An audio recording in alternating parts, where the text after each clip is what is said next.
الرحمن الرحیم کتاب الحید وقول اللہ تعالی ويسألونك عن المحيض قل هو أذى فاعتزلوا النساء في المحيض ولا تقربوهن حتى يطهرن فإذا تطهرن فأتوهن من حيث أمركم الله إن الله يحب التوابين ويحب المتطهرين.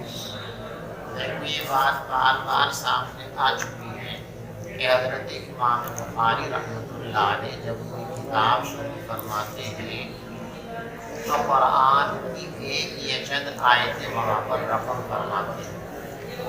اس بات کا اعلان اشارہ ہوتا ہے کہ اس باب میں اور اس کتاب میں جتنی احادیث آپ کے سامنے آئے گی وہ سب ان آیتوں کی تفسیر ہے. سمجھ گئے؟ تو یہاں بھی حیض کے سلسلے میں آیت کریمہ پیش فرمائی یا دوسرے پارے میں سورہ بقرہ وَيَسْأَلُونَكَ عَنِ الْمَحِيضِ قُلْ هُوَ أَذًى فَاعْتَزِلُوا النِّسَاءَ فِي الْمَحِيضِ. دیکھو حضور پاک صلی اللہ علیہ وسلم جب ہجرت فرما کر مدینہ منورہ تشریف لائے تو یہاں دو طرح کی آبادی ہے. مکے میں تو ایک ہی طرح کی آبادی تھی، سارے ٹوٹل کفار و مشرکین. مدینے میں دو طرح کی آبادی تھی، مشرکین بھی تھے اور یہود اور نصارہ بھی تھے. حیض کے سلسلے میں مشرکین کا اور یہود و نصارہ کا طرز زیادہ ہے. مشرکین حیض کے وقت میں کسی طرح کا کوئی پرہیز نہیں کرتے. حیض کا آنا اور نہ آنا ان کے یہاں کوئی معنی نہیں رکھتا. چنانچہ وہ ایام حیض کے اندر بھی اپنی بیویوں سے اس طرح استفادہ کر لیا کرتے تھے جس طرح وہ حیض، یعنی ان دنوں میں بھی وہ صحبت کر لیا کرتے تھے. اور یہود و نصارہ کا معاملہ اس سلسلے کے اندر نہایت متشددانہ تھا.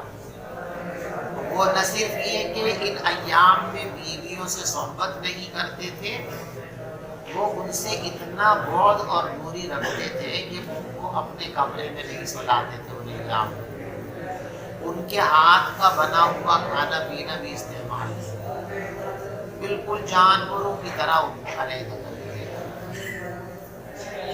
اب مدینے میں مسلمانوں نے جب یہ دو طرز عمل دیکھے، ایک طرف مشرکین کا طرز عمل ہے، ایک طرف یہود و نصارہ کا طرز عمل ہے، تو کون سا طرز صحیح ہے کون سا صحیح نہیں ہے یا دونوں ہی صحیح نہیں ہے، یہ تفصیل معلوم کرنے کے لیے صحابہ نے سوال کیا کہ حضرت حیض کی حالت جو پیش آتی ہے عورت کو، اس میں عورت کے ساتھ ہمیں کیا سلوک اور برتاؤ کرنا چاہیے، کس حد تک ان سے استفادہ کر سکتے ہیں، کس حد تک استفادہ نہیں کر سکتے، کہاں تک ان کے قریب جا سکتے ہیں، کہاں تک ان کے قریب نہیں جا سکتے.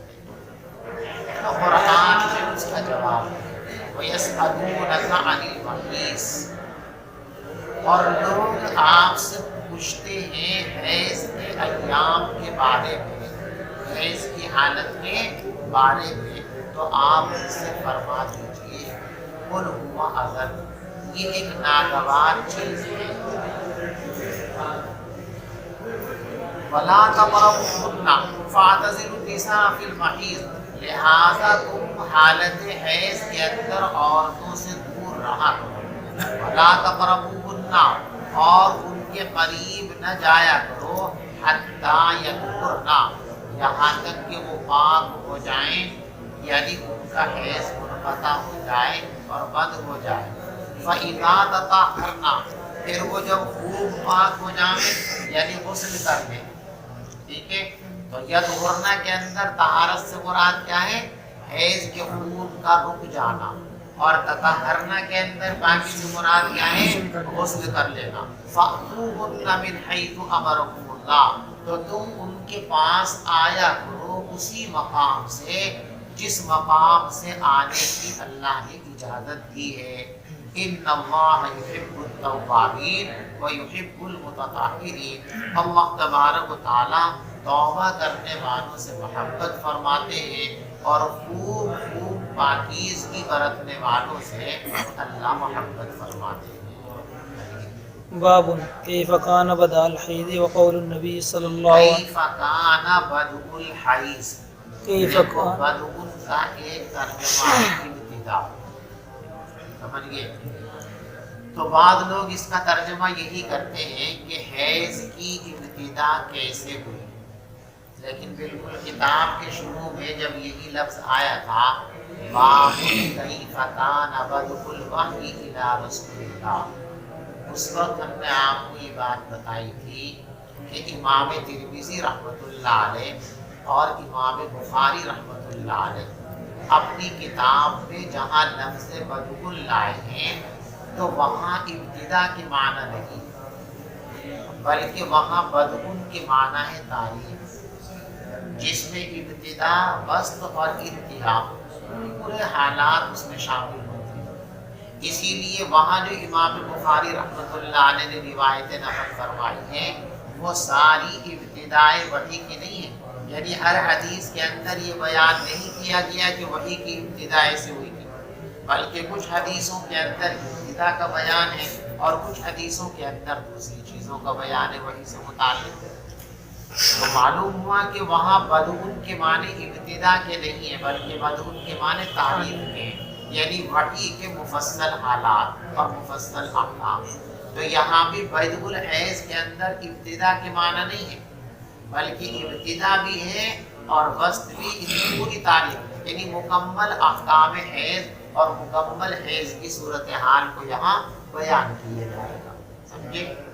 بہرحال تعریف اس سے مراد ہے، ابتدا مراد نہیں ہے صرف، لیکن تعریف میں ابتدا بھی شامل ہے تو ابتدا پر بھی بحث ہوگی۔ حیض آنے کی ابتدا کب ہوئی ہے؟ جمہور کا مسلک یہ ہے کہ جب سے انسانیت کی ابتدا ہوئی ہے، توالد و تناسل کی ابتدا ہوئی ہے، تب سے حیض کی ابتدا ہے، اس لیے کہ حیض کا آنا یہ توالد کے لیے شرط ہے۔ جس عورت کو حیض نہیں آتا ہے وہ عورت کبھی حاملہ نہیں ہو سکتی، بچے اس کے ہو ہی نہیں سکتے۔ بچے پیدا ہونے کے لیے ضروری ہے کہ اس عورت کا حیض کا نظام درست ہو، حیض کا نظام درست ہے تو توالد ہوگا، ورنہ توالد ہے۔ جب تک حضرت حوا جنت کے اندر رہی ہے زمین پر آنے سے پہلے، تو وہاں پر چونکہ توالد اور تناسل نہیں ہونا تھا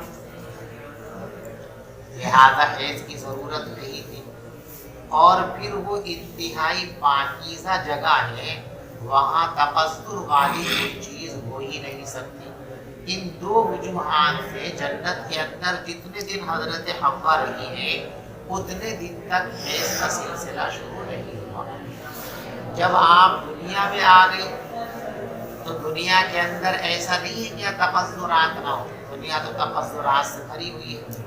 اور پھر آپ آئے ہیں دنیا کے اندر آدم و حوا، تو نسل انسانی کے فروغ کے لیے آئے ہیں، توالد و تناسل ہونا ہے، اور توالد کے لیے حیض کی ضرورت ہے۔ تو دنیا میں آئی تو حیض کی ضرورت پیش آئی، اس لیے حیض کا سلسلہ شروع ہو گیا، یعنی حوا سے حیض شروع ہوا ہے۔ دنیا کی سب سے پہلی جو عورت ہے اس کو حیض آیا، اور اس وقت سے اب تک یہ سلسلہ ہے اور قیامت تک یہ سلسلہ جاری رہے گا۔ بات سمجھ میں آ گئی؟ تو گویا کہ جہاں سے عورتوں کی ابتدا ہے وہیں سے حیض کی بھی ابتدا ہے، لیکن بعض اسرائیلی روایتوں میں یہ بات ہے کہ حیض پہلے نہیں آتا تھا۔ جب بنی اسرائیل کی عورتوں نے شرارت کی انتہا کر دی تو ان کی سزا کے طور پر یہ حیض کا سلسلہ شروع کیا گیا۔ اس سے معلوم ہوا کہ حیض کا سلسلہ پہلے سے نہیں تھا۔ بنی اسرائیل سے پہلے جو قومیں دنیا میں آباد تھی ان کی عورتوں کو حیض نہیں آتا تھا۔ بنی اسرائیل میں بھی ایک زمانے تک عورتیں اس حال میں رہی کہ ان کو حیض نہیں آتا تھا۔ ایک زمانہ آیا کہ ان کی شرارتوں کی سزا کے طور پر ان پر حیض کا سلسلہ مسلط کر دیا گیا۔ اب یہ دونوں باتیں آپس میں ٹکرا رہی۔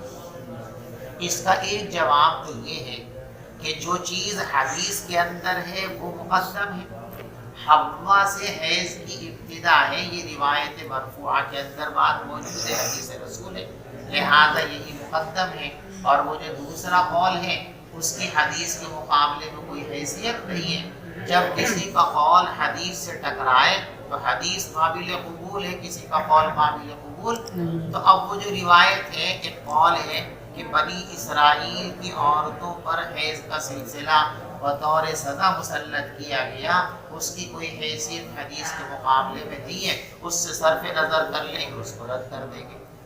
اور بعض حضرات نے دونوں کے درمیان تطبیق دی ہے، وہ یہ فرماتے ہیں کہ حیض کا سلسلہ تو حضرت حوا سے ہی شروع تھا، روز اول سے یہ سلسلہ ہے، لیکن یہ حیض پہلے بہت معمولی مقدار میں آتا ہے، بہت معمولی مقدار میں۔ جب بنی اسرائیل کی عورتیں سرکشی اور طغیان میں بہت آگے بڑھی، اللہ کے فرامین کو نظر انداز کرنے لگی، حیا اور احسان حیا اور پاک دامنی کے سلسلے میں، تو اللہ نے ان پر یہ عذاب مسلط کیا کہ اب حیض کے اندر شدت پیدا کر دی۔ تو نفس ابتدا یہ تو حضرت حوا سے ہے، اور ابتدائی شدت یہ بنی اسرائیل سے، یعنی حیض تو پہلے سے آتا تھا لیکن شدت کے ساتھ نہیں آتا تھا، معمولی ہوتا تھا۔ بنی اسرائیل کے زمانے سے اس میں شدت کر دی گئی ہے، تو ایک ہے ابتدا اور ایک ہے شدت۔ ابتدا حضرت حوا سے ہے اور شدت یہ بنی اسرائیل کے زمانے سے ہے۔ اب دونوں باتوں کے اندر توافق ہوئی، کوئی اختلاف باقی نہیں رہا، سمجھ گئے بات نہیں؟ باب کیف کان بدء الحیض، حیض کی تاریخ کا بیان یا حیض کی ابتدا کا بیان، اور پیغمبر علیہ الصلوۃ والسلام کا ارشاد ہے ھذا شیء کتبہ اللہ علی بنات آدم، یہ حیض تو ایک ایسی چیز ہے جس کو اللہ نے آدم کی بیٹیوں پر لکھ دیا ہے، یعنی اللہ کی طرف سے طے کردہ نظام ہے، اس میں عورت مجبور ہے، وہ کچھ نہیں کر سکتی۔ وقال بعضهم، اور بعض علماء یوں فرماتے ہیں اول ما ارسل الحیض علی بنی اسرائیل، سب سے پہلے حیض بھیجا گیا بنی اسرائیل کی عورتوں پر۔ قال ابو عبداللہ، اب دونوں باتوں میں ٹکراؤ ہوا نا، کہ امام بخاری رحمۃ اللہ علیہ فیصلہ فرما رہے، امام بخاری فرماتے وحدیث النبی اکثر، نبی پاک صلی اللہ علیہ وسلم کی حدیث کی بڑی چیز ہے۔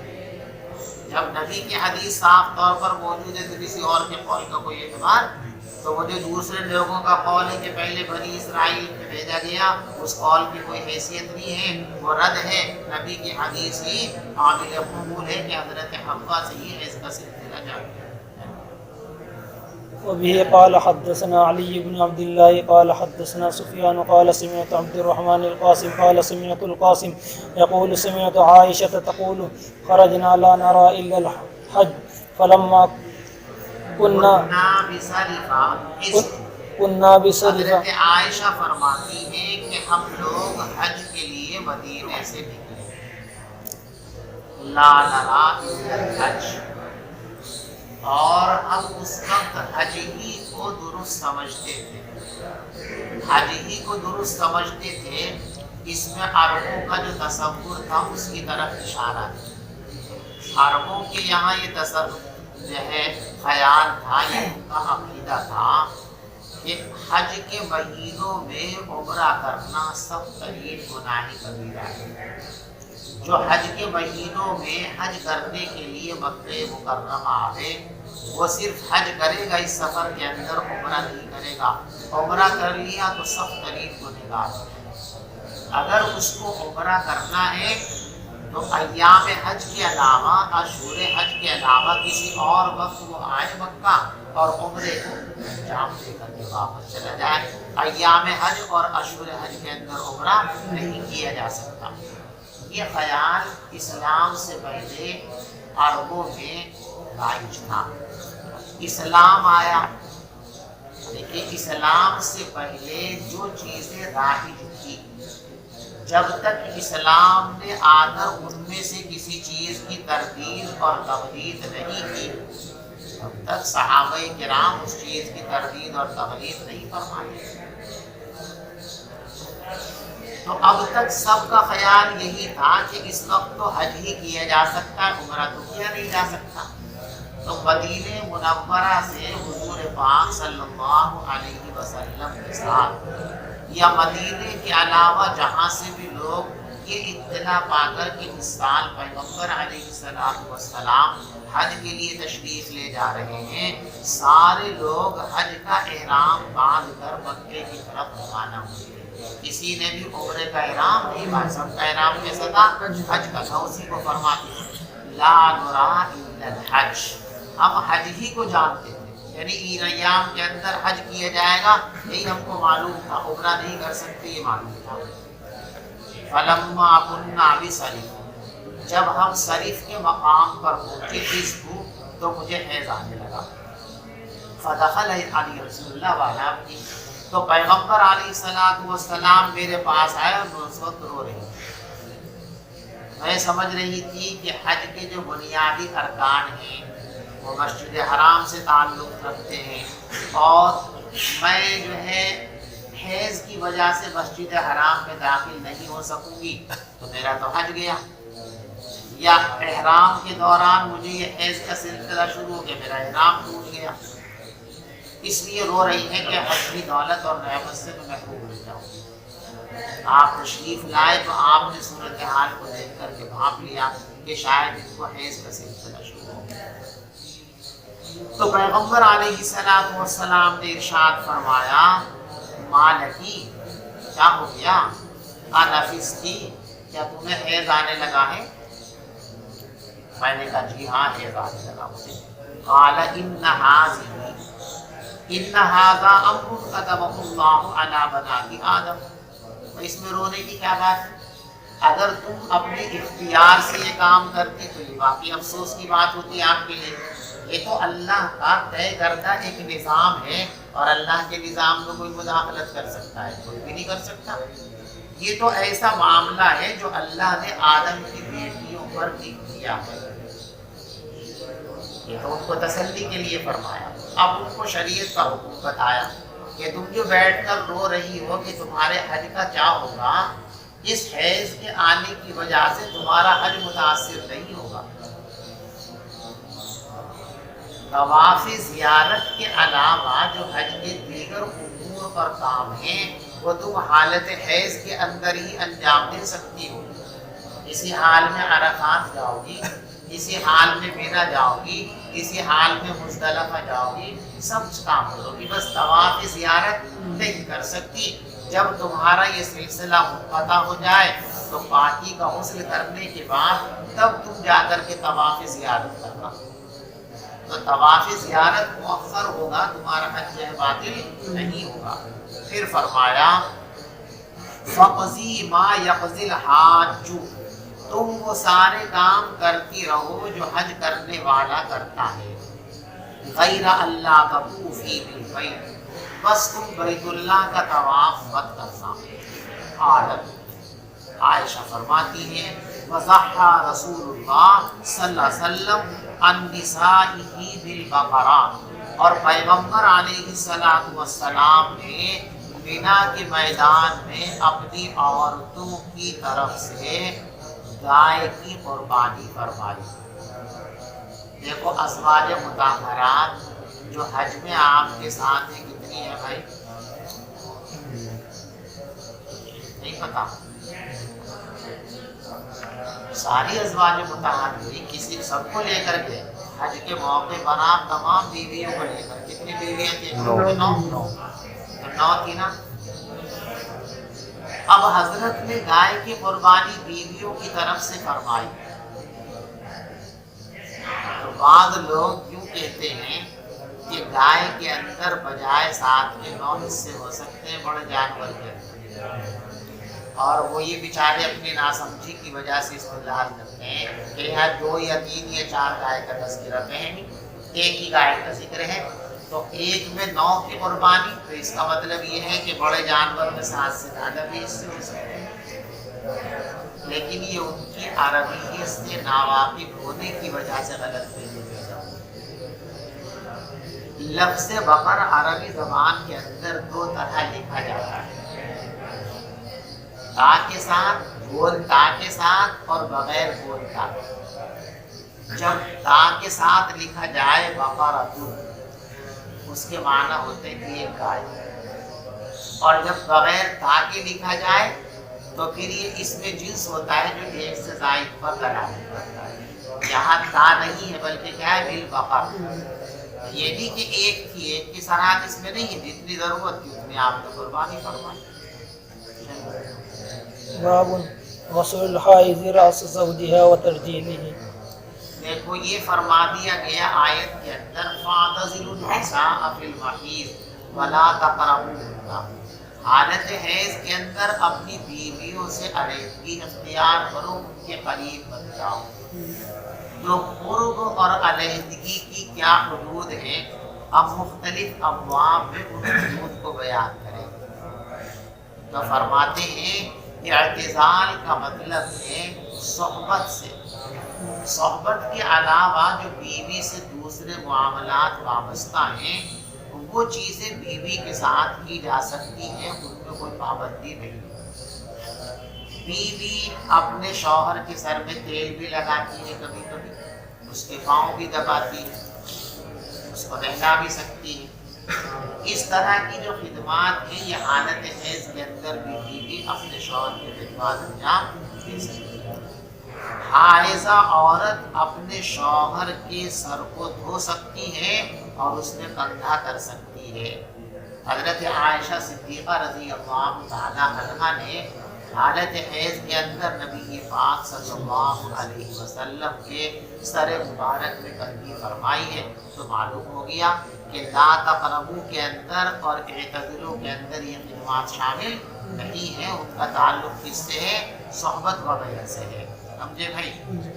اور یہ روایت وبه قال حدثنا عبد الله بن يوسف قال أخبرنا مالك عن هشام بن عروة عن أبيه عن عائشة قالت كنت أرجل رأس رسول الله صلى الله عليه وسلم وأنا حائض۔ فرماتی ہے کہ میں حضور پاک صلی اللہ علیہ وسلم کے سر میں کنگھا کر دیا کرتی تھی حالانکہ میں حائضہ ہوتی تھی۔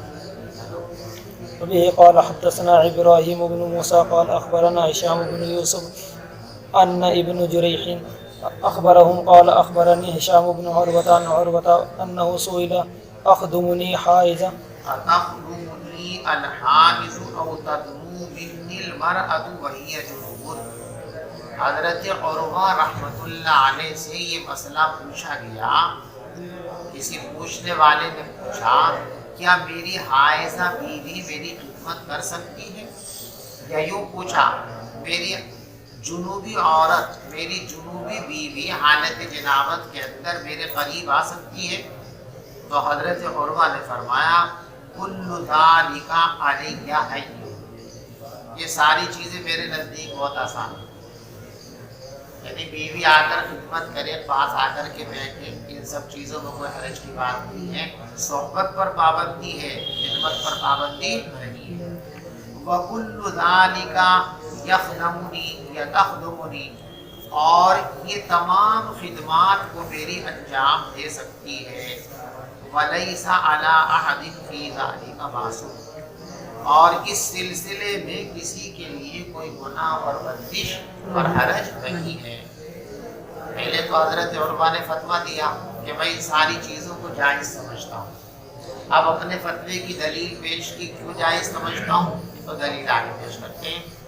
اخبرتنی عائشہ، مجھے حضرت عائشہ صدیقہ رضی اللہ تعالیٰ عنہ نے یہ بات بتائی ہے، انہا کانت ترجل رسول اللہ، کہ وہ حضور پاک صلی اللہ علیہ وسلم کے سر مبارک میں کنگھی کر دیا کرتی تھی، وہی حائض، اور عائشہ اس وقت حالت حیض میں ہوا کرتی تھی، ورسول اللہ، اور پیغمبر علیہ السلام اس وقت مجاور فی المسجد، مسجد میں معتکف ہوتے تھے۔ وہ جو حجرہ مبارکہ میں کھڑکی کھلتی تھی نا، بس آپ وہاں آ کر کے بیٹھتے اور اپنا سر مبارک ایسی کھڑکی میں کو یوں کر کے کمرے کے اندر پہنچا دیا کرتے تھے. آپ مسجد میں ہوتے تھے, سر ادھر کو کر دیا, اور حضرت عائشہ اپنے کمرے میں بیٹھی بیٹھی حضور پاک صلی اللہ علیہ وسلم کے سر میں رکھی فرما دیا کرتی تھی, تیل لگا دیا کرتی تھی.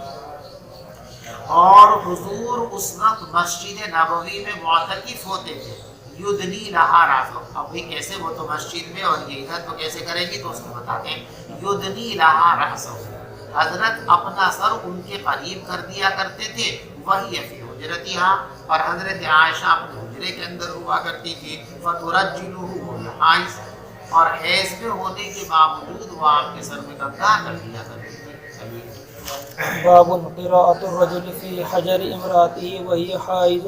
وكان أبو وائل يرسل خادمه وهي حائض إلى أبي رزين فتأتيه بالمصحف فتمسكه بعلاقته. دیکھو نجاست دو طرح کی ہے, آپ کو بتایا, ایک نجاست بقوی اور ایک نجاست حقیقی. جہاں نجاست حقیقی پڑی ہوئی ہو اس کے قریب بیٹھ کر قرآن پڑھنا یہ قرآن کے ادب کے خلاف نہیں پڑھنا چاہیے. لیکن نجاست حقیقی کہیں ہے اور وہ کسی چیز سے ڈھکی ہوئی ہے, نظر نہیں آ رہی ہے, ڈھک دی گئی ہے, تو ایسی صورت کے اندر اس نجاست حقیقیہ کے پاس بیٹھ کر قرآن پڑھا جا سکتا ہے. اور نجاست حکمیہ بھی نظر نہیں آتی, اس پر بھی پردہ پڑا ہوا ہے. لہذا کوئی شخص نجاست حکمیہ کے اندر مبتلا ہو اور دوسرا شخص جو پاک صاف ہے وہ اس کے پاس بیٹھ کر قرآن پڑھے تو کوئی حرج کی بات نہیں. کسی کی بیوی کو حیض آ رہا ہے, اب وہ اپنی بیوی کی گود میں سر رکھ کے, ران پہ سر رکھ کے لیٹا ہوا ہے, اور لیٹے لیٹے وہ قرآن پڑھے تو ہو سکتا ہے. اس لیے کہ یہ حائضہ نجس تو ضرور ہے, لیکن نجس میں نجاست حقیقیہ نہیں ہے, اس کی نجاست نظر نہیں آ رہی, نجاست حکمیہ ہے. اور جو نجاست حقیقیہ لگی ہوئی ہے وہ ڈھکی ہوئی ہے اندر شلوار کے اندر.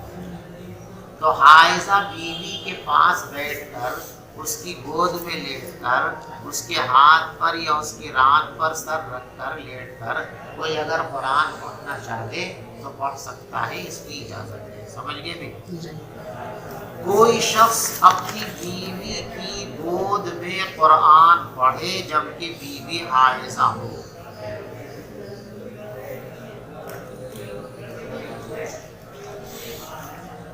وکانا ابو وائل, اب دلائل شروع کرتے ہیں.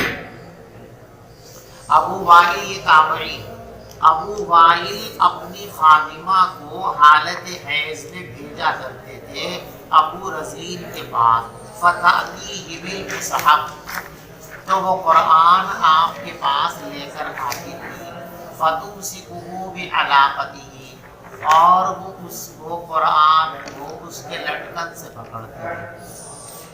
ٹھیک ہے, قرآن رکھا کہ دیکھو مولوی صاحب کے پاس رکھا قرآن, ذرا اٹھا کے لاؤ.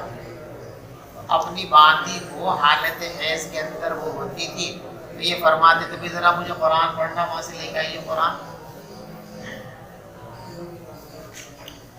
تو قرآن جزدان کے اندر لپٹا ہوا, اور آپ نے دیکھا ہوگا اب تو کچھ دماغ کم ہو گیا, جزدان لوگ بھول گئے. پہلے جو جزدان ہوتا تھا اس میں ایک بیلٹ بھی کپڑے کی بنی ہوئی ہوتی تھی, جیسے بچے عام طور پہ گلے میں لٹکا لیا کرتے تھے مدرسے میں پڑھنے جاتے تھے. دیکھا جی, نہیں دیکھا؟ وہ جو جزدان ہے اس میں ایک پٹی کپڑے کی بنا کر ایسے دونوں طرف بیلٹ, سمجھ جیسے بیگ کے اندر بیلٹ ہوتی ہے نا, جیسے آج کل کے بیگ لٹکانے والے اس میں بیلٹ ہوتی ہے نا, قرآن کے جزدان کے اندر بھی اسی طرح باریک سی کپڑے کی بیلٹ ہوا کرتی تھی, جسے بچے گلے میں ڈال دیا کرتے تھے مکتب جاتے ہوئے, اس لیے کہ ہاتھ میں لے کر کے جائیں گے چھوٹے بچے کی چھوٹ کے گر نہ جائے, تو وہ بیلٹ لگا دی, گلے میں ڈال دی بیلٹ, لہٰذا قرآن پاک رستے میں کہیں گر نہیں سکے گا. تو وہ جو بیلٹ ہوتی تھی جزدان کے اندر نا, وہ بالکل بیچاری ایسے اسے یوں پکڑتی اور لا کے حضرت کو قرآن دے دیا کرتی, ادھر پڑھ لیا کرتے. تو معلوم ہوا کہ جب نجاست میں اور قرآن کے درمیان حائل آ جائے کوئی تو پھر کوئی حرج اس میں نہیں ہے۔ دیکھو قرآن پر جو چیزیں حفاظت کے لیے چڑھا دی جاتی ہیں، لگا دی جاتی ہیں، ان کا حکم سمجھو۔ قرآن کی حفاظت کے لیے یا قرآن کی زینت کے لیے جو چیزیں قرآن کے ساتھ بالاستقلال لگا دی جاتی ہیں وہ طہارت کے مسئلے میں فی حکم القرآن، جو قرآن کا حکم ہے وہ اس کو چھو نہیں سکتے۔ گدا لگا ہوا ہے، اس پر ابری لگی ہوئی ہے، اس پر جو ہے چولی چڑھا دی گئی ہے، یہ سب کیا ہے فی حکم القرآن نہیں چھو سکتے۔ لیکن جزدان جو ہے، کور جو ہے، یہ کور جو ہوتا ہے کسی چیز کا کور بھی اس چیز کے ساتھ جز کا درجہ نہیں رکھتا ہے، کور ہمیشہ علیحدہ ہوتا ہے۔ تو قرآن پر کور چڑھا ہوا ہے، کپڑے کا ہو، پلاسٹک کا ہو، کسی بھی چیز کا ہو، جزدان جسے ہم بولتے ہیں، کور چڑھا ہوا ہے، تو ناپاک آدمی اس کور میں جب قرآن کور کے اندر ملفوف ہو گیا تو اس کور کے اوپر سے پکڑ کر اس کو اٹھا سکتا ہے، کسی کو دے سکتا ہے، کسی سے لے سکتا ہے، اس کی اجازت ہے۔ چلیے وبه قال حدثنا ابو نعيم الفضل ابن دكين سمع زهير عن منصور بن صفية حدثنا ابو نعيم الفضل بن دكين سمع زهيرا عن منصور بن صفية أن أمه حدثته أن عائشة حدثتها أن النبي صلى الله عليه وسلم كان يتكي في حجري۔ عائشہ فرماتی ہے کہ حضور پاک صلی اللہ علیہ وسلم میری گود میں سر رکھ لیا کرتے تھے اور میں حائضہ ہوتی تھی، ثم یقرأ القرآن، پھر آپ اسی حال میں قرآن پاک پڑھ لیا کرتے تھے۔ باب من سمى النفاس حیضا۔ دیکھو عورت کے رحم سے دو خون نکلتے، ایک مستقل ماہانہ نکلتا ہے اور ایک بعد الولادت۔ عورت جب حاملہ ہوتی ہے تو دوران حمل حیض کا سلسلہ روک دیا جاتا ہے، اور وہ جو رحم کے اندر خون جمع ہوتا ہے وہی خون اس پرورش پانے والے بچے کی غذا بھی بنتا ہے جو ناف کے ذریعے اس کے پیٹ میں پہنچایا جاتا ہے۔ ٹھیک ہے، اب ولادت کے وقت تک جتنا خون استعمال میں آ گیا، ولادت کے بعد اب آہستہ آہستہ وہ خون باہر آتا ہے۔ وہ جو ولادت کے بعد رحم کے اندر جمع شدہ خون باہر آتا ہے اسی خون کا نام نفاس ہے، سمجھ گئے؟ اور جو ماہانہ ترتیب سے رحم کے اندر سے آتا ہے وہ کیا کہلاتا ہے؟ ظہور کے اعتبار سے یہ دونوں علیحدہ علیحدہ ہیں، ایک کا ظہور ماہانہ ترتیب پر ہوتا ہے، ایک کا ظہور ولادت کے بعد ہوتا ہے۔ تو ظہور کے اعتبار سے یہ دونوں علیحدہ علیحدہ ہیں، لیکن حقیقت کے اعتبار سے دونوں ایک ہی ہیں۔ ماہانہ ترتیب پر جو نکلتا ہے وہ بھی حیض کے اندر کا خون ہوتا ہے، اور بعد الولادت جو نکلتا ہے یہ بھی تو وہی خون ہوتا ہے جو جم کر کے وہاں رکا رہتا ہے، کچھ دن تک جمع ہو جاتا ہے۔ اس لیے حیض کو نفاس اور نفاس کو حیض کہہ سکتے ہیں۔ جو ماہانہ ترتیب پر خون آتا ہے جس کو عمر حیض کہتے ہیں اس کو نفاس بھی کہہ سکتے ہیں۔ جیسے بھی پیچھے روایت گزری نا کہ حضرت عائشہ صدیقہ رضی اللہ تعالیٰ عنہ کو حیض آیا تو پیغمبر علیہ السلام نے کیا کہا؟ نفس تھی، حیض آنے لگا، تو نفاس سے تعبیر کیا نا۔ اور جب حیض کو نفاس سے تعبیر کر سکتے ہیں تو اب اس کو گھماؤ کہ نفاس کو بھی حیض سے تعبیر کر سکتے ہیں، اس لیے دونوں کی حقیقت تو ایک ہی ہے، اسی کو یہاں بیان کرتے ہیں۔ باب من سمى النفاس حیضا، نفاس کو حیض بھی کہہ سکتے ہیں۔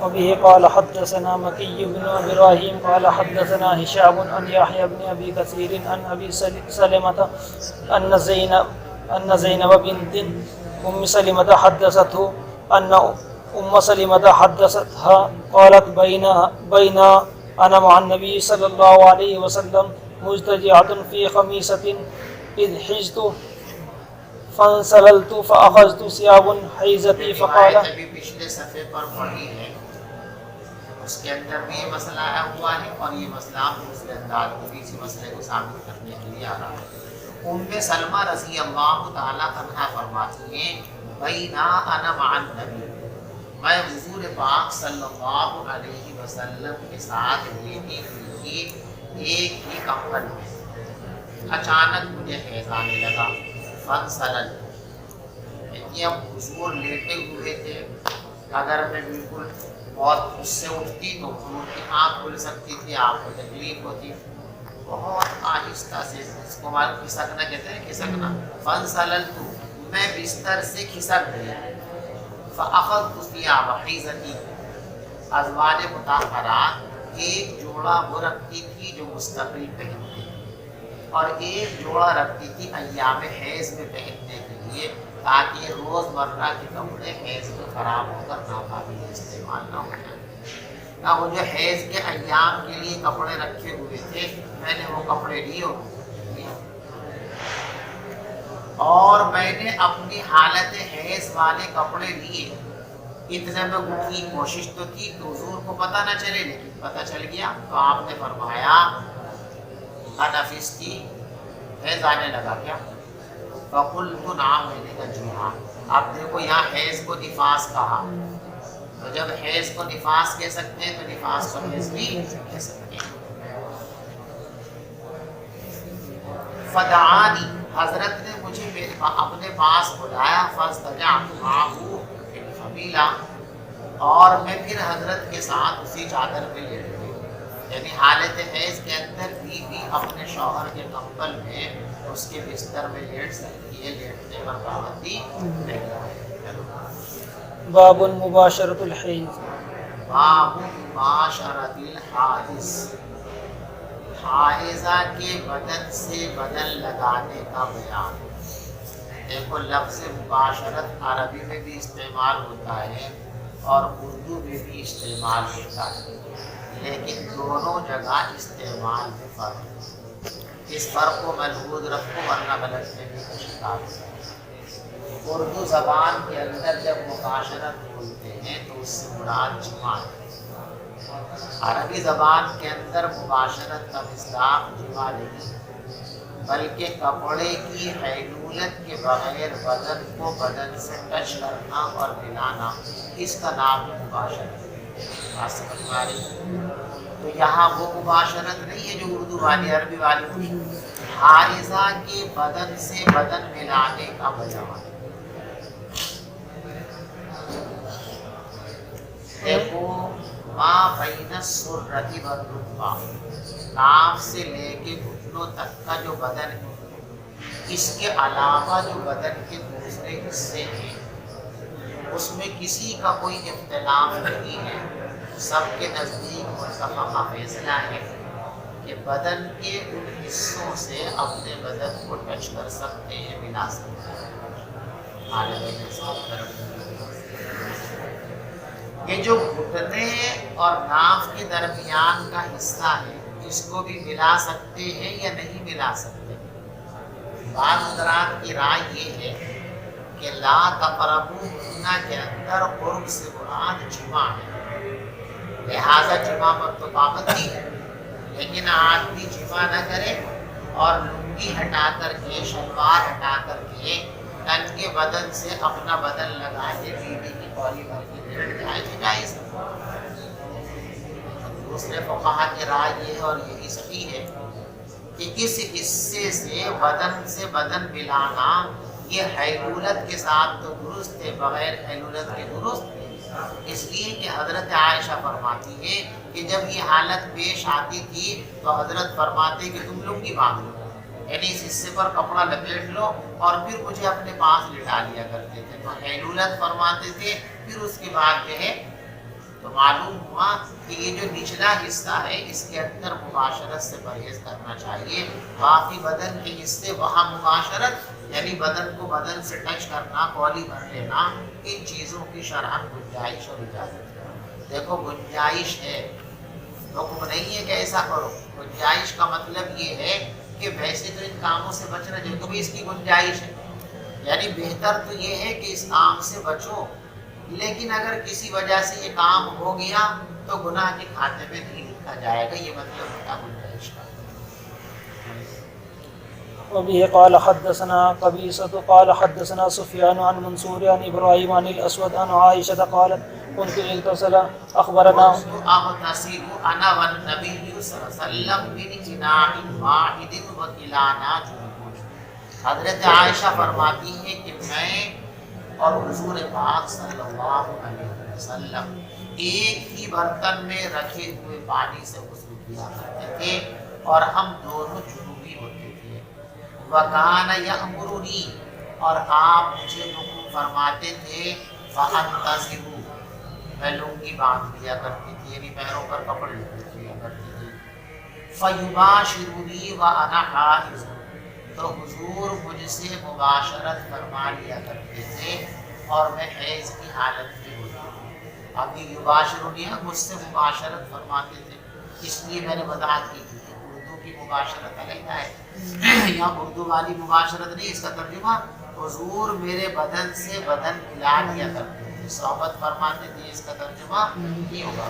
اردو والی مباشرت ذہن میں رکھو گے، یہ ترجمہ کرنا پڑے گا تم کو کہ نعوذ باللہ حضور صحبت فرما لیا کرتے تھے، حالانکہ بھانا وَكَانَ يُفْرِجُ رَأْسَهُ إِلَيَّ وَهُوَ مُعْتَكِفٌ، اور حضور حالت اعتکاف میں اپنا سر مسجد سے میرے حجرے کی طرف نکال دیا کرتے تھے، فَأَغْسِلُهُ، میں حضرت کا سر دھو دیا کرتی تھی، وَأَنَا حَائِضٌ، حالانکہ میں حیض کی حالت میں ہوتی تھی۔ وبه قال حدثنا إسماعيل بن خليل قال أخبرنا علي بن مسلم أخبرنا أبو إسحاق هو الشيباني عن عبد الرحمن بن الأسود عن أبي عن عائشة قالت كانت إحدانا إذا كانت حائضا فأراد رسول الله صلى الله عليه وسلم أن يباشرها أمرها أن ينتظر في فوق حيضتها ثم يباشرها، قالت وأيكم يملك إربه كما كان النبي صلى الله عليه وسلم يملك إربه۔ حضرت عائشہ صدیقہ رضی اللہ تعالی عنہ فرماتی ہے کہ ہم میں سے جب کسی عورت کو، کسی بیوی کو حیض آنے لگتا تھا اور حضور اس کے بدن سے بدن ملانے کا ارادہ فرماتے تو اس کو حکم دیتے کہ وہ لنگی باندھے۔ کہتے ہیں اور یہ بات کب ہوتی تھی؟ ایسا نہیں کہ بھئی حیض اب ختم ہونے والا ذرا مراس آسان نہیں، جب پورے شباب پر اور شدت کے ساتھ حیض آتا ہوا تھا تب بھی آپ یہ عمل فرما لیا کرتے تھے، یعنی ابتدائے حیض، غفور حیض اور قبل انقطاع الحیض سب کی صورت ایک ہی ہے، سب کا حکم ایک ہی ہے۔ پیغمبر علیہ السلام حکم دیا کرتے تھے حیض کی شدت کے زمانے میں، ثم یباشرھا، اور پھر بدن سے بدن ملا لیا کرتے تھے۔ یہ تو حضرت کا واقعہ بیان فرمایا، لیکن آگے حضرت عائشہ نے ایک بہت سنہری بات ارشاد فرمائی کہ ہر جائز کام کریں یہ ضروری نہیں ہے۔ ہر جائز کا مطلب کرنا نہیں ہے، جائز کا مطلب ہے کر سکتے ہیں، کہ جو بھی جائز ہے کریں گے، جو بھی جائز ہے کریں گے، ایسی لاپرواہی برتیں گی تو ناجائز میں جا ڈوبیں گے۔ فرمایا کہ دیکھو زیر ناف سے اور گھٹنوں تک کا جو حصہ ہے اس کو ڈھکنے کے بعد باقی جو بدن ہے اس کو ننگے سے ملا سکتے ہیں، کولی بھر سکتے ہیں، لیکن بھرا مت کرو۔ فرماتی ہیں کہ تم اگر یہ کرو گے تو مارے جاؤ گے۔ حضور پاک صلی اللہ علیہ وسلم کو تو اپنے نفس پر پورا کنٹرول تھا۔ آپ یہ مباشرت کرنے کے بعد، کولی بھرنے کے بعد اور بیوی کو لٹانے کے بعد بھی ایسے بے قابو نہیں ہو سکتے تھے کہ اللہ کے حکم کی خلاف ورزی کرنے اور جمع کر بیٹھے۔ لیکن تم پہ کس میں یہ طاقت ہے؟ وہاں تو جو شیطان ہے وہ زیر ہو چکا، مجھے پڑھ لینا آپ نے کہ وہاں جو شیطان کا بیٹھا وہ زیر ہو چکا، وہ تو کچھ نہیں کر سکتا۔ لیکن تمہارا ہمارا شیطان تو بہت پہلوان ہے یا نہیں ہے؟ اتنا بڑا پہلوان جب وہ آپ کو پچھاڑنے کے لیے کھڑا ہوا ہے تو جتنی کرے گا آپ کو، شہوت کا غلبہ ہوگا، میدان بڑھے گا، آخر کار جو ہے گناہ کر بیٹھیں گے، حیض کی حالت کے اندر جمع کر لے گا۔ یہ بڑی گناہ کی بات ہے۔ اور حرام یہ عمل. اس لیے فرمایا کہ دیکھو حضور کا یہ عمل سننے کے بعد کبھی تم یوں کہنے لگو کہ جب حضور ایسا کر دیتے چلو ہم بھی کریں گے. ایسا مت کرنا. حضور میں اور تم میں بڑا فرق ہے. حضور پاک صلی اللہ علیہ وسلم کو اپنے نفس پر 100% سے بھی زیادہ قابو اور کنٹرول ہے اور آپ کا شیطان پچھڑ چکا ہے. اور ہمیں نہ اپنے نفس پر قابو ہے اور ہمارا شیطان بڑا پہلوان ہے, وہ چت کر دے گا, اس لیے اس سے بچنا چاہیے.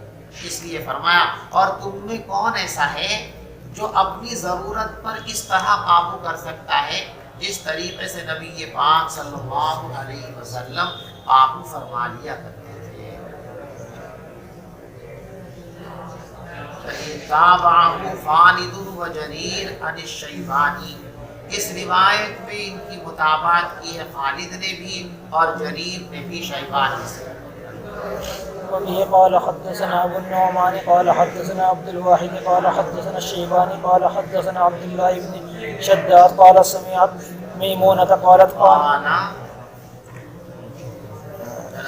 قالت قال رسول الله صلى الله عليه وسلم إذا أراد أن يباشر امرأة من نسائه أمرها فاتغرت وهي حائض. حضرت میمونہ رضی اللہ تعالیٰ عنہ فرماتی ہے کہ رسول پاک صلی اللہ علیہ وسلم جب اپنی کسی بیوی سے مباشرت کا ارادہ فرماتے, یعنی بدن سے بدن ملانے کا ارادہ فرماتے, تو اس بیوی کو آرڈر دیتے وہ لنگی پہن لیتی اور وہ حیض کی حالت میں ہوا کرتی تھی. رواہ سفیان الشیبانی. باب ترک الحائض الصوم. حالت حیض کے اندر عورت روزہ نہیں رکھے گی, نماز بھی نہیں پڑھے گی اور روزہ بھی نہیں رکھے گی, لیکن دونوں میں حالت حیض کے اندر دونوں چیزیں ترک ہوگی. نماز بھی چھوڑی جائے گی اور روزہ بھی چھوڑا جائے گا, لیکن دونوں میں انجام کے اعتبار سے فرق ہے. نمازیں بالکل لیا چھوٹ گئی. جو نمازیں ان ایام کے اندر ہیں وہ ان ایام میں بھی نہیں پڑھے گی, بعد میں ان کی قضا بھی نہیں کرے گی. لیکن ان ایام کی آمد پر جتنے روزے چھوڑے گی بعد میں رمضان گزرنے کے بعد پاک ہو جانے کے بعد اتنے روزوں کی قضا کرنا ضروری ہے. حائضہ روزہ چھوڑ دے گی. ابھی قال حدثنا سعید بن ابی مریم قال حدثنا. روایت پیچھے گزر چکی ہے کتاب الایمان کے اندر بھی اور کتاب الفقہ کے اندر بھی. میں اس کو پڑھ دیتا ہوں آپ کے سامنے. وبه قال حدثنا سعيد بن ابي مريم قال حدثنا محمد بن جعفر قال اخبرني زيد هو ابن اسلم عن عياض بن عبد الله عن ابي سعيد الخدري رضي الله عنه قال خرج رسول الله صلى الله عليه وسلم في اضحى او فطر الى المصلى فمر على النساء فقال يا معشر النساء تصدقنا فاني اريدكن اكثر اهل النار فقلنا وما يا رسول الله قال تكثرن اللعن وتكفرن العشير وما رايت من ناقصات عقل ودين اذهب للب الرجل الحازم من احداكن قلنا وما نقصان ديننا وعقلنا يا رسول الله قال اليس شهاده المراه مثل نصف شهاده الرجل قلنا بلى قال فذلك من نقصان عقلها اليس اذا حاضت لم تصلي ولم تصم قلنا بلى قال فذلك من نقصان دينها. روزہ چھوڑ کے ثابت ہو گیا نا, مسئلہ معلوم ہو گیا کہ حالت حیض کے اندر جو ہے عورت روزہ نہیں رکھے گی رمضان کا. باب تقضى الحائض المناسك كلها الا الطواف. پچھلے صفحے پر جو روایت گزری ہے وہاں یہ مسئلہ گزر گیا کہ حائضہ کو احرام باندھنے کے بعد اگر حیض کی حالت شروع ہو جائے تو اس کا احرام باطل نہیں ہوگا, وہ باقی رہے گا اور وہ تمام امور حج کو انجام دے گی. مسجد حرام کے اندر داخل نہیں ہوگی, طواف نہیں کرے گی.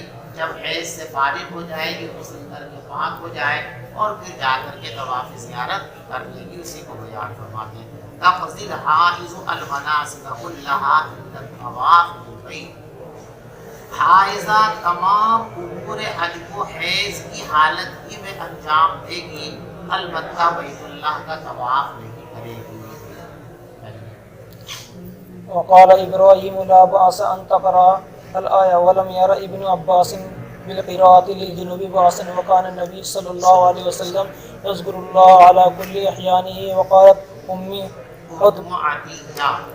عطية كنا نؤمر أن نخرج الحيض فيكبرون بتكبيرهم ويدعون. وقال ابن عباس أخبرني أبو سفيان أن هرقل دعا بكتاب النبي صلى الله عليه وسلم فقرأه فإذا فيه بسم الله الرحمن الرحيم ويا أهل الكتاب تعالوا إلى كلمة سواء بيننا وبينكم الآية ألا نعبد إلا الله ولا نشرك به شيئا إلى قوله مسلمون.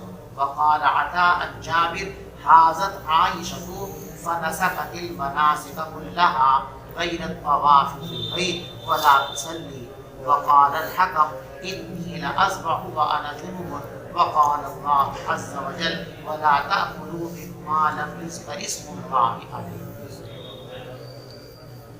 حالت جنابت اور حالت حیض ان دونوں کا ایک ہی درجہ، یعنی جو چیزیں جنابت کی حالت میں ممنوع ہیں وہ حیض کی حالت میں بھی ممنوع ہے، جو حیض کی حالت کے اندر ممنوع ہیں وہ جنابت کی حالت کے اندر بھی ممنوع ہے۔ یہاں مسئلہ یہ ہے کہ حالت جنابت میں یا حالت حیض میں قرآن پڑھ سکتے ہیں یا قرآن نہیں پڑھ سکتے۔ دوسرا مسئلہ، قرآن کے علاوہ جو اور اذکار ہیں، درود شریف ہے، استغفار ہے، سبحان اللہ، الحمدللہ، لا الہ الا اللہ وغیرہ وغیرہ، وہ دیگر اذکار کر سکتے ہیں یا نہیں کر سکتے؟ یہ مسئلہ آپ کو سمجھنا ہے، سمجھیے بھی۔ تلاوت قرآن حیض کی حالت میں اور جنابت کی حالت میں جائز ہے یا نہیں ہے؟ قرآن کے علاوہ دیگر اذکار ان دونوں حالتوں کے اندر درست ہیں یا درست نہیں؟ قرآن کی تلاوت کے علاوہ جتنے بھی اذکار ہیں وہ تمام کے تمام اذکار اور دعائیں جس طرح طہارت کی حالت میں پڑھ سکتے ہیں، حیض کی حالت میں، نفاس کی حالت میں اور جنابت کی حالت میں بھی پڑھی جا سکتی ہے، کوئی پابندی نہیں۔ سمجھیے، قرآن کے علاوہ جتنے اذکار ہیں سب کے بارے میں متفقہ فیصلہ ہے، کسی کا اختلاف نہیں ہے۔ سب کے نزدیک حکم یہ ہے کہ جس طرح طہارت کی حالت میں ان کو پڑھ سکتے ہیں، حیض، نفاس اور جنابت کی حالت میں بھی ان کو پڑھنے میں کوئی حرج کی بات نہیں ہے۔ سمجھیے، اب ہے تلاوت قرآن۔ ان حالتوں کے اندر قرآن پڑھ سکتے ہیں یا قرآن نہیں پڑھ سکتے؟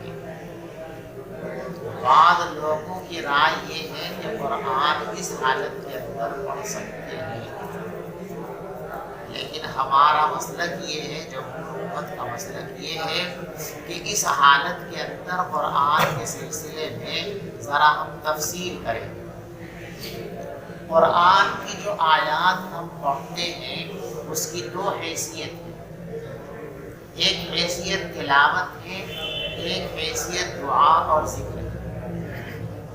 قرآن کو ہم تلاوت کے طور پہ بھی پڑھتے ہیں، اللہ کو پڑھنے کی توفیق عطا فرمائے، اور قرآن کی بہت ساری آیتیں ایسی ہیں کہ جو دعا پر مشتمل ہیں، تو ان کو ہم دعا کے طور پر بھی پڑھتے ہیں۔ ربنا آتنا فی الدنیا حسنہ وفی الآخرۃ حسنہ رب اجعلنی مقیم الصلاۃ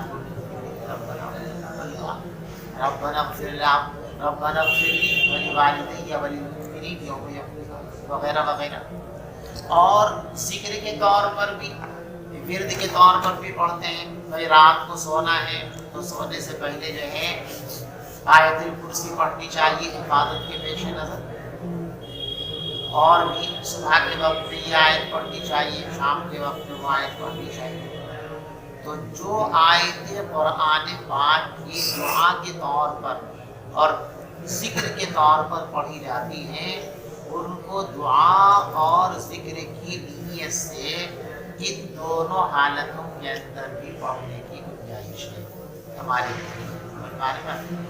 حالت حیض میں، حالت نفاس میں اور حالت جنابت میں قرآن کی وہ آیتیں جو دعا پر مشتمل ہیں، قرآن کی وہ آیتیں جو ورد اور ذکر کے طور پر انسان معمول بنا لیتا ہے، انہیں ورد کی نیت سے اور دعا کی نیت سے اگر پڑھتا ہے تو یہ پڑھنا جائز ہے۔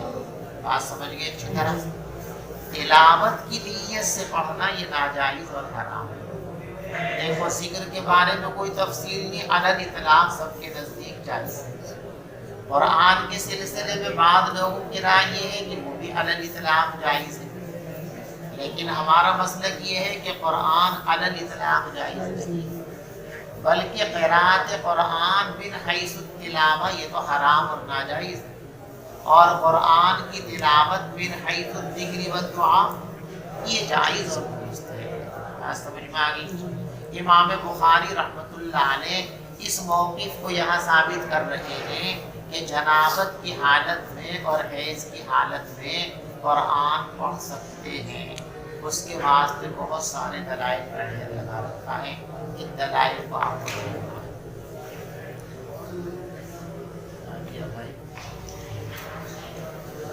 حضرت ابراہیم نخعی رحمۃ اللہ علیہ فرماتے ہیں لا بأس ان تقرأ الآیہ، کہ دیکھو جی حضرت ابراہیم نخعی رحمۃ اللہ علیہ یہ فرمایا کرتے تھے کہ بھئی بہت سارا قرآن تو پڑھنا درست نہیں ہے، لیکن ایک آیت پڑھ لے تو کوئی حرج کی بات نہیں ہے۔ ایک آیت بھی تو قرآن ہی ہے، جیسے پورا قرآن ہے ایسے ایک آیت بھی کیا ہے قرآن ہے۔ تو جب ابراہیم نخعی رحمۃ اللہ علیہ نے ایک آیت کی اجازت دے دی، اسی سے ہم یہ کہہ سکتے ہیں کہ 2 اور 3 اور 10 اور 20 اور 100 آیتیں بھی پڑھی جا سکتی۔ معلوم ہوا کہ اس حالت کے اندر تلاوت قرآن کی جا سکتی ہے۔ بظاہر یہ قول اور یہ فتویٰ حنفیہ کے مسلک کے خلاف ہے، کیونکہ ہمارے یہاں تو تلاوت کی حیثیت سے ایک آیت بھی پڑھنے کی اجازت نہیں، آیت کا ایک پورا جملہ بھی پڑھنے کی اجازت نہیں ہے۔ اس کا جواب، ایک جواب تو اس کا یہ ہے کہ ابراہیم نخعی رحمۃ اللہ علیہ ایک مجتہد ہے، اور ایک مجتہد کا فتویٰ دوسرے مجتہد کے خلاف قابل قبول نہیں ہوتا، وہ اس کے اجتہاد اور مسلک کو باطل کرنے کے لیے کافی نہیں ہے۔ لہذا ابراہیم نخعی کا فتویٰ مبارک ہو، ان کے متبعین کو مبارک ہو، حنفیہ کے لیے اس فتویٰ کو دلچسپی۔ اور دوسرا جواب اس کا یہ ہے کہ قرآن جب آدمی پڑھتا ہے ایک آیت کو تلاوت کے لیے جب بیٹھے گا تو ایک آیت تھوڑی پڑھے گا۔ ابراہیم نخعی رحمۃ اللہ علیہ کا یہ فتویٰ در حقیقت ہماری تائید میں ہے۔ ایک آیت 2 آیت آدمی یا تو ذکر کے طور پر پڑھتا ہے یا دعا کے طور پر پڑھتا ہے، تو ایک آیت پڑھنے میں ابراہیم نخعی رحمۃ اللہ علیہ کوئی حرج محسوس نہیں کرتے۔ اس کا مطلب یعنی ذکر اور دعا کے طور پر اگر ایک آدھ آیت پڑھ لی جائے تو اس میں ابراہیم نخعی کوئی گناہ نہیں سمجھتے تھے۔ ہمارا یہ مسئلہ ہے کہ ذکر اور دعا کے طور پر اگر قرآن پاک کی کوئی آیت یا کوئی صورت پڑھی جائے تو اس کی شرح گنجائش ہو جاتی ہے۔ بات سمجھ گئے جی؟ کیا ہو گیا؟ یاد رکھنا کہاں سے چھوڑ دے کر سمجھ میں آگے بات نہیں؟ آپ کو کچھ پوچھنا تو نہیں؟ حیض کی مدت حضرت کتنی؟ حیض کی مدت ہمارے یہاں 3 دن سے لے کر 10 دن تک کی ہے۔ آگے تفصیل سے مسئلہ ہے۔ قرآن سننے میں تو کوئی دقت نہیں، پڑھنے میں دقت نہیں۔